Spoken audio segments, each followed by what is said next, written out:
साई सेवक प्रतिष्ठान सामाजिक व शैक्षणिक संस्था सोनाळे भिवंडी आयोजित सोनाळे भिवंडी ते महाड जेजुरी श्री क्षेत्र पंढरपूर यात्रा सोहळ्याचे आयोजन करण्यात आले असून आषाढी वारी 2025 साठी अनेक वारकरी भक्त धार्मिक क्षेत्रांच्या यात्रेसाठी रवाना झाले आहेत। गेली अनेक वर्षापासून साई सेवक प्रतिष्ठान सामाजिक व शैक्षणिक संस्था सोनाळे अशा धार्मिक कार्यक्रमांचे आयोजन करत असते। यावर्षी देखील मोठ्या जल्लोषामध्ये अनेक वारकरी भक्त आषाढी वारी 2025 साठी निघाले आहेत। यावेळी संस्थापक विशुभाऊ म्हात्रे यांच्या पुढाकाराने या पंढरपूर यात्रा सोहळ्याचे आयोजन करण्यात येते। जवळपास 4 ते 5 दिवस ही आषाढी वारी संपूर्ण वारकरी बांधव या वारीमध्ये उत्साह दाखवून विठुरायाचे दर्शन घेत असतात। आज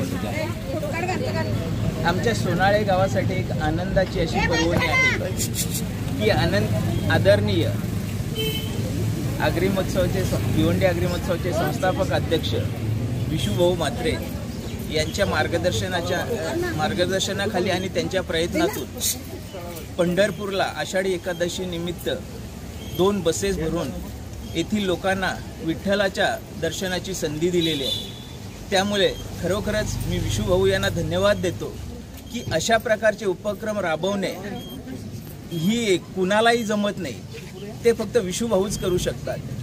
अशा प्रकारचं एक वक्तृत्व, नेतृत्व, कर्तृत्व सगळ्याच गोष्टीत पुढाकाराने भाग घेणारे विशुभाऊ म्हात्रे यांनी अतिशय चांगल्या प्रकारची ही सेवा दिलेली आहे।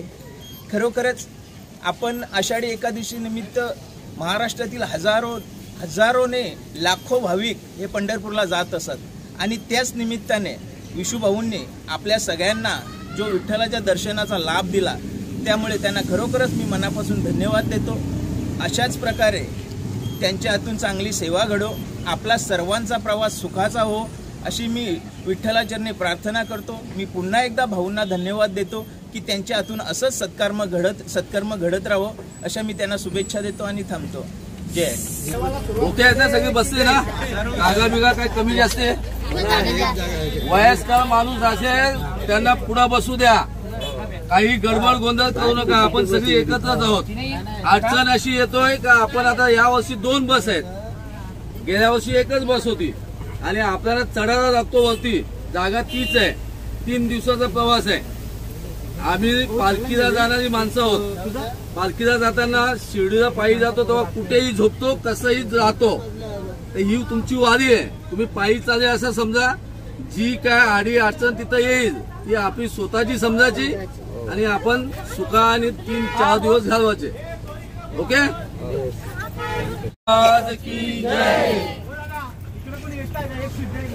बघू आता ओके आहे तर सगळे इकडं काही गडबड, माझ्या महिला आपल्या वयस्कर आहेत त्यांना पुढे जागा द्या। आपली माणसं आपली सगळी एकच आहेत, कोणी बाहेरचं नाही, कोणी हे नाही।